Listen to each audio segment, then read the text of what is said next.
बिस्मिल्लाहिर्रहमानिर्रहीम। Today's topic of discussion is immunology. तो immunology के अंदर हम पास्ट एससीक्यूज को डिस्कस कर रहे थे। तो इम्यूनो के हमने 4 क्वेश्चंस को कवर कर लिया था। तो 5वें क्वेश्चन से स्टार्ट करते हैं।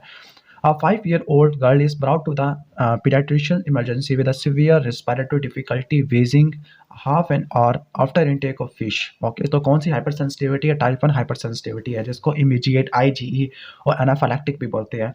फिर इसके बाद पूछ रहा है कि 2 प्री फॉर्म्ड और 2 न्यूली सिंथेसाइज्ड मीडिएटर बताओ, उनके एक्शंस भी बताओ। तो ये वाला क्वेश्चंस भी हाइपर सेंसिटिविटी वाले चैप्टर से डिराइव किया गया है। ओके, तो हम आ जाते हैं यहाँ पर। तो इसके मीडिएटर का पूछ रही है। तो 2 प्री फॉर्म्ड कौन कौन से होते हैं? जो पहले से बने बनाए होते हैं। तो हिस्टामीन है, हिस्टामीन पहले से बना बनाया होता है। सेरोटोनिन है, जिनको वेजियोएक्टिव अमाइन कहते हैं, तो ये पहले से बने हुए होते हैं। ओके, तो यहाँ पे एक वर्ड लिखा हुआ होगा pre formed. Okay, pre formed है और ये प्री फॉर्म्ड है। तो प्री फॉर्म्ड के अंदर हिस्टामीन आपने नाम लेना है और सेरोटोनिन है। जो हिस्टामीन होता है वेजोडाइलेशन करवा देगा, कैपिलरी परमिएबिलिटी को बढ़ा देगा और स्मूथ मसल की कॉन्ट्रैक्शन करवाता है, ब्रोंकोस्पैज्म वगैरह करवाता है। इसकी वजह से हे फीवर, उल्टिकेरिया और इसके अलावा हे फीवर के अंदर मजीद 2 चीज़ें आ जाती है, रिनाइटिस और कंजक्टिवाइटिस। यानी रिनाइटिस और कंजक्टिवाइटिस को मिला दो तो हे फीवर बन जाएगा और एंजियोएडिमा। ओके, ठीक हो गया। इसके अलावा आप सेरोटोनिन के फंक्शंस को देख लेते हैं। सेरोटोनिन भी बिल्कुल वही काम कर रहा है जो हमारा हिस्टामिन करता है। लाइक कैपिलरी डायलेशन है, लेकिन ये वेजो डायलेशन नहीं करवाता, ये वेजो कंस्ट्रक्शन करवाता है। एनाफाइलैक्सिस के अंदर रिलेटिवली माइनर है as compared to histamine. Histamine anaphylaxis के अंदर आ जाता होता है। ओके, इसके बाद नेक्स्ट वो पूछता है कि न्यूली सिंथेसाइज्ड, जो न्यूली सिंथेसाइज होते हैं तो वो slow reacting substance of anaphylaxis होते हैं। ओके, क्योंकि ये प्री फॉर्म स्टेट के अंदर नहीं होते, जब एनाफाइलैक्टिक रिएक्शन होगा तब प्रोड्यूस होते हैं और इनका स्लो ऑनसेट होता है। बनते हैं ये एराकिडोनिक एसिड से। तो ये कुछ वेजोडाइलेशन करवाते हैं, कुछ वेस्कुलर परमिएबिलिटी को बढ़ा देते हैं, कुछ ब्रोंकोस्पैज्म करवा देते हैं और ये प्रिंसिपल मीडिएटर्स होते हैं जो एस्थमा के अंदर ब्रोंको कंस्ट्रक्शन करवाते हैं। और ये एंटीहिस्टामिन ड्रग से इन्फ्लुएंस नहीं होते। दैट इज वाई यहाँ पे लिखा है कि जो एंटीहिस्टामिन होती है वो एलर्जिक रिनाइटिस को तो ट्रीट कर देती है, क्योंकि इसके अंदर हिस्टामिन रिसेप्टर ब्लॉक होने से हिस्टामिन का एक्शन खत्म हो जाएगा, लेकिन एस्थमा को रोक नहीं सकेगी, क्योंकि एस्थमा के अंदर ज़्यादा इंपॉर्टेंट जो रोल होते हैं वो होता है slow reacting substance of anaphylaxis का, जो स्लो कॉम्प्लिकेशन करवाते हैं। इसके अलावा प्री फॉर्म के अंदर एक और एग्जांपल भी है, इओसिनोफिल कीमोटैक्टिक फैक्टर है। सेरोटोनिन भी प्री फॉर्म के अंदर आता है। प्रोस्टाग्लैंडिन और थ्रोम्बोक्सिन ये न्यूली सिंथेसाइज्ड होते हैं। ठीक है, जो प्रोस्टाग्लैंडिन होती है डायलेशन करवाते हैं, वेस्कुलर परमिएबिलिटी करवाती है, थ्रोम्बोक्सिन प्लेटलेट की एग्रीगेशन करवाता होता है। ओके, ठीक है। साइटोकाइन भी एक हद तक हम इनको प्री फॉर्म वगैरह कह सकते हैं। नेक्स्ट क्वेश्चन पे चलते हैं। तो नेक्स्ट क्वेश्चन है 26-year-old obstetric patient becomes ill during the first trimester of pregnancy with a fever and the lymphadenopathy। ठीक है, फर्स्ट ट्राइमेस्टर में प्रेगनेंसी या फीवर और लिम्फेडिनोपैथी है। एंटी टॉक्सोप्लाज्मा गोल्डी एंटीबॉडी का लेवल ज़्यादा हो गया है। ओके, तो the best way to diagnose acute infection would be parasite specific ELISA for which isotype immunoglobulin। Okay, तो जो प्राइमरी होता है, एक बात आप याद रखना, जो प्राइमरी इन्फेक्शन होता है तो वो उसमें आईजीएम बढ़ती होती है, सेकेंडरी के अंदर जो बनती होती है ओके वो आईजीजी होती है। अब ये वाला जो क्वेश्चन है वो एंटीबॉडीज वाले चैप्टर से लिया गया है, तो एंटीबॉडीज वाला चैप्टर निकाल लेते हैं।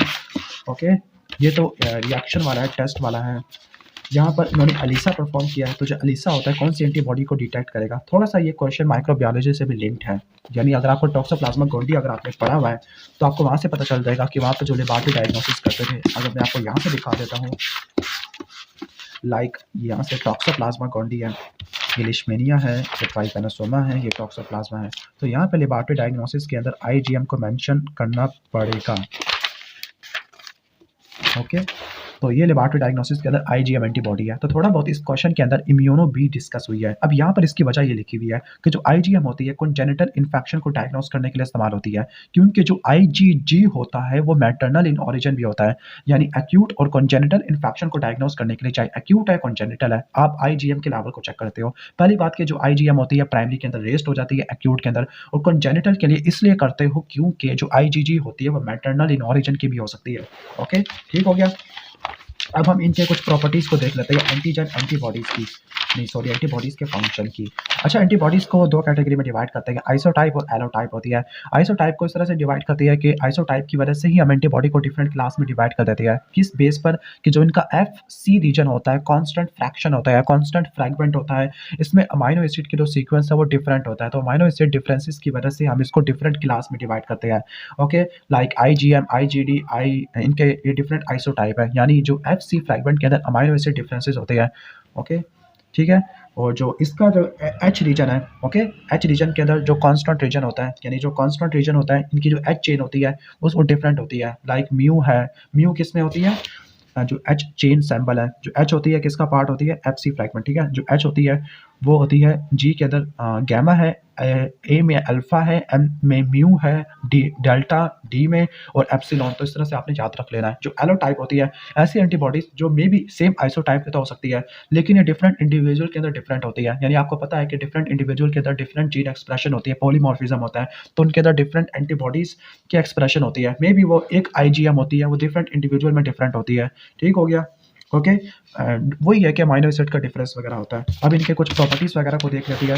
जो आईजीजी होती है सेकेंडरी रिस्पांस में होती है, बैक्टीरिया की ऑप्सोनाइजेशन करती है, जबकि आईजीएम प्राइमरी रिस्पांस में आती है। आईजीजी और आईजीएम दोनों कॉम्प्लीमेंट की फिक्सेशन करती है, लेकिन जो आईजीजी होती है ये ऑप्सोनाइजेशन करती है, ओके, ठीक है।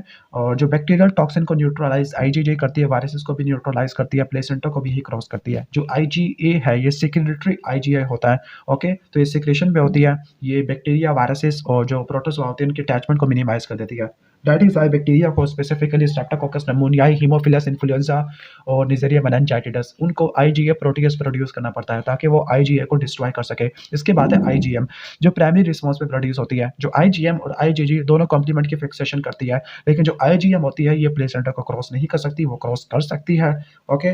और जो आईजीएम होती है वो आरबीसी सॉरी बी सेल की सरफेस के ऊपर पड़ी हुई होती है, और ये बीसीआर बनाती है। और बीसीआर कौन बनाता है, आईजीडी बनाता है, ओके।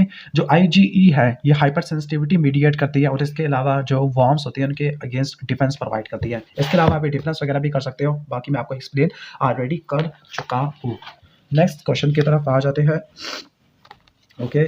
तो क्वेश्चन नंबर 5 भी कवर हो गया, क्वेश्चन नंबर 6 भी कवर हो गया है, ओके। अच्छा, इसकी आईजीएम की प्रॉपर्टीज पूछ रहे थे। कॉम्प्लीमेंट को फिक्स करती है, प्राइमरी रिस्पांस में होती है, और 5 पेंटामर पे मुश्तमिल होती है, यानी 5 H2L2 चेन्स होती है, ओके। और एक ज्वाइनिंग चेन का मॉलिक्यूल होता है, हैवी गैमा चेन होती है, प्लेसेंटा को क्रॉस नहीं कर सकती, एंटीजन रिसेप्टर होते हैं on the surface of B cell, viruses और बैक्टीरिया के अगेंस्ट डिफेंस प्रोवाइड करती है, और इसकी सबसे ज़्यादा हाईएस्ट एविडिटी होती है। मतलब ये 10 बाइंडिंग साइट के जरिए एंटीजन के साथ बाइंड कर सकती होती है। तो ये इसकी 8 बायोलॉजिकल प्रॉपर्टीज थी। क्वेश्चन नंबर 7, तो क्वेश्चन नंबर 7 में इरिथ्रोब्लास्टोसिस फेटालिस का बताया हुआ है। और जो इरिथ्रोब्लास्टोसिस फेटालिस होती है वो किस हाइपर सेंसिटिविटी से बिलोंग करती है, ओके। और फिर इसका मॉलिक्यूलर वो भी पूछा हुआ, मॉलिक्यूलर मैकेनिज्म, इम्यूनोलॉजिकल। तो जो इरिथ्रोब्लास्टोसिस फेटालिस है इसमें साइटोलाइसिस होती है, और साइटोलाइसिस साइटोटॉक्सिक वाली हाइपर सेंसिटिविटी से बिलोंग करती है। साइटोटॉक्सिक वाली मैं आपको दिखा देता हूँ, हाइपर सेंसिटिविटी वाला चैप्टर है। असल में ये जो क्वेश्चन है ना, ये दो जगह से डिराइव्ड है, एक इस चैप्टर में से और एक एंटीजन एंटीबॉडी रिएक्शन वाले में से। तो अगर आपको एग्जांपल देखा दूँ, अगर कोई आपसे पूछे कि सिस्टेमिक एनाफिलैक्सिस किस में आएगा तो वो टाइप 1 है। कोई अगर आपसे पूछे कि हिमोलिटिक एनीमिया है तो वो टाइप 2 में आएगा। सिस्टेमिक ल्यूपस एरिथ्रोमाटोसिस है तो वो टाइप 3 के अंदर आता है। जबकि कॉन्टैक्ट डर्मेटाइटिस है, पॉइजन ईवी प्लांट है, ओके, तो वो किस में आता है, टाइप 4 के अंदर आता है, ओके। सही हो गया। बाकी एग्जांपल्स को भी देख लेते हैं टाइप 2 की स्पेसिफिकली। अगर आरबीसी कम हो गया तो हिमोलिटिक एनीमिया, ग्रैनुलोसाइट कम हो जाए स्पेसिफिकली न्यूट्रोपीनिया, क्योंकि न्यूट्रोफिल सबसे ज़्यादा होती है ग्रैनुलोसाइट में, न्यूट्रोपीनिया, थ्रोम्बोसाइटोपिनिया, एबी और ट्रांसफ्यूजन रिएक्शन हो सकते हैं, आरएच इनकम्पैटिबिलिटी हो सकती है। आरएच इनकम्पैटिबिलिटी को इरिथ्रोब्लास्टोसिस फेटालिस बोलते हैं या हिमोलिटिक डिजीज ऑफ न्यूबॉर्न बोलते हैं। र्यूमेटिक फीवर और गुड पास्चर सिंड्रोम है, इनको आपने ऑटोइम्यून डिसऑर्डर वाले चैप्टर में भी पढ़ा था। इसके बाद है टाइप 3 इम्यून कॉम्प्लेक्स, इसमें सिस्टेमिक ल्यूपस एरिथ्रोमाटोसिस है, र्यूमेटाइड आर्थराइटिस होता है, ग्लोमेरुलोनेफ्राइटिस होता है, और आपको पता है कि जो ग्लोमेरुलोनेफ्राइटिस और र्यूमेटिक फीवर दोनों होते हैं स्ट्रेप्टोकोकस पायोजीन से। आईजीए नेफ्रोपैथी है, सीरम सिकनेस है, हाइपर सेंसिटिविटी निमोनाइटिस है जिसको फार्मल लंग बोलते हैं, ओके। अब इसकी वो क्या पूछ रही है, इसकी इम्यूनोलॉजिकल बेसिस पूछ रहे हैं, तो ये क्वेश्चन यहाँ से लिया गया है, ओके। जो कहती है कि जो 85% ह्यूमन होते हैं उनके ऐसे आरबीसीज होते हैं जो आरएच या डी एंटीजन को अपनी सरफेस के ऊपर एक्सप्रेस करते हैं, तो उनको आरएच पॉजिटिव बोलते हैं। जो रिमेनिंग 15% है वो आरएच नेगेटिव है, यानी उनके पास कोई आरएच या डी प्रोटीन का एंटीजन नहीं होता। अब जो आरएच स्टेटस है काफ़ी इंपॉर्टेंट है, क्योंकि अगर इसकी इनकम्पैटिबिलिटी होती है तो हिमोलिटिक डिजीज ऑफ न्यूबॉर्न या इरिथ्रोब्लास्टोसिस फेटालिस करवा देता है। अब इसकी पैथोलॉजी को या पैथोजेनेसिस को या इम्यूनोलॉजिकल बेसिस को समझ लेते हैं। अगर आरएच नेगेटिव वुमेन है, ओके, लेकिन इनका जो फीटस होता है या बेबी है वो आरएच पॉजिटिव है, ओके, वो जो डी जीन होता है वो किससे इनहेरिट किया गया होगा, मे बी फादर से किया होगा। जब भी जो फीटस है वो पॉजिटिव आया, तो जो आरएच या डी एंटीजन होता है, मैं इसे आरएच एंटीजन बोलूँगा, जो फीटल आरबीसीज के ऊपर है, वो प्लेसेंटा से होता हुआ पहले मदर के अडैप्टिव इम्यून सिस्टम में जाएगा और इसको सेंसिटाइज कर देगा और वहाँ पे बनेगी एंटी आईजीजी एंटीबॉडीज, जो आरएच के अगेंस्ट बनती है, एंटी आरएच आईजीजी एंटीबॉडी। अभी सेंसिटाइजेशन होती है, ये फर्स्ट डिलीवरी में तो हो जाती है, लेकिन जो सेकंड डिलीवरी होती है उसमें काम खराब होना शुरू हो जाएगा।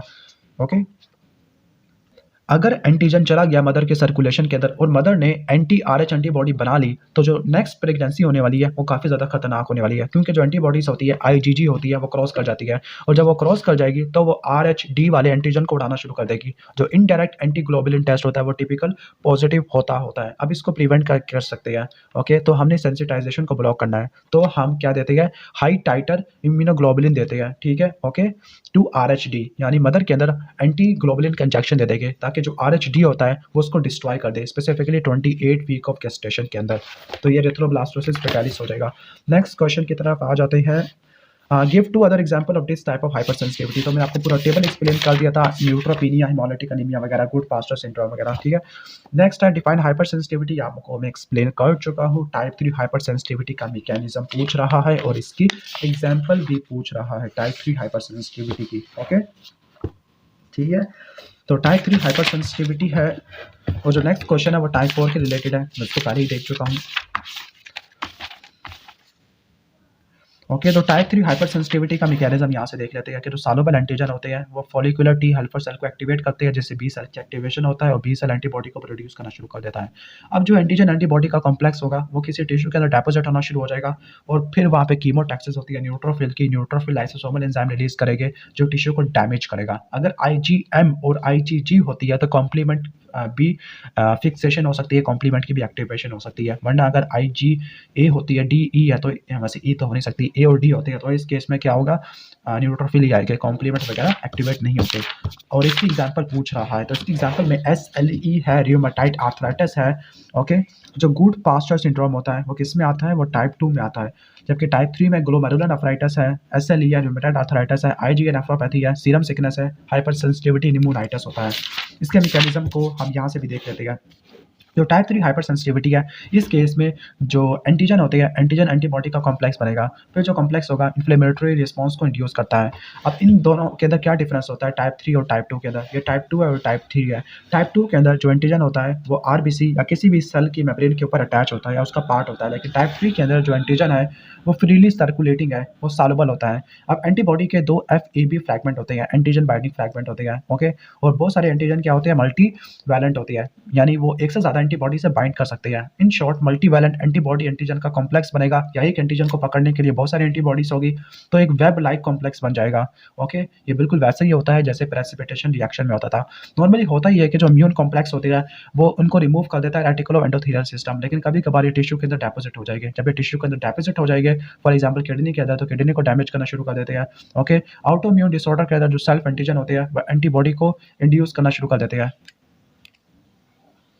फॉर एग्जाम्पल ये सेल्फ एंटीजन था, इसने एंटीबॉडी को स्टिमुलेट कराना शुरू कर दिया और एंटीबॉडी किसी ऑर्गन पे आके डेपोजिट हो गया, तो ये जॉइंट्स को डिस्ट्रॉय कर देगा, तो आर्थराइटिस हो जाएगा। किडनी के अंदर ग्लोमेरुलोनेफ्राइटिस है, ब्लड वेसल के अंदर वेस्कुलाइटिस होता है। अगर IgM और IgG एंटीबॉडी में आ गई तो वो कॉम्प्लीमेंट को भी बुलाना शुरू कर देगी, न्यूट्रोफिल तो आएगा ही आएंगे और वो आगे टिश्यू को मजीद डिस्ट्रॉय कर देंगे। टिपिकल हाइपर सेंसिटिविटी के अंदर आर्थरस रिएक्शन है और सीरम सिकनेस होता है। इनको मैं इनकी रिस्पेक्टिव वीडियो में एक्सप्लेन कर चुका हूँ, तो आप उस वीडियो को भी ज़रूर देख लेना।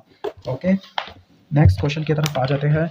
नेक्स्ट क्वेश्चन है टाइप 4 हाइपर सेंसिटिविटी के बारे में, ट्यूबरकुलिन स्किन टेस्ट के बारे में पूछ रहा है। ये पूरा एक सिनेरियो दिया हुआ है, तो जो ट्यूबरक्लोसिस होता है उसको डायग्नोस करने के लिए पॉजिटिव ट्यूबरकुलिन टेस्ट होता है। ये मैं आपको प्रीवियस वीडियो में एक्सप्लेन कर चुका हूँ, लेकिन थोड़ा बहुत बता देता हूँ। अगर किसी बंदे के अंदर प्रीवियस पास्ट एक्सपोजर होता है माइकोबैक्टीरियम ट्यूबरक्लोसिस का, तो इस केस में उसके ब्लड के अंदर और स्किन के टिश्यू के अंदर मेमोरी टी सेल दौड़ना शुरू कर देते हैं। वो मेमोरी टी सेल आगे एंटीजन के साथ रिएक्शन करेंगे, जो एंटीजन होता है ट्यूबरकुलिन या प्यूरिफाइड प्रोटीन डेरिवेटिव। तो फिर उस केस में 2 से लेकर 3 दिन के बाद पॉजिटिव इंड्यूरेशन देखने को मिलती है।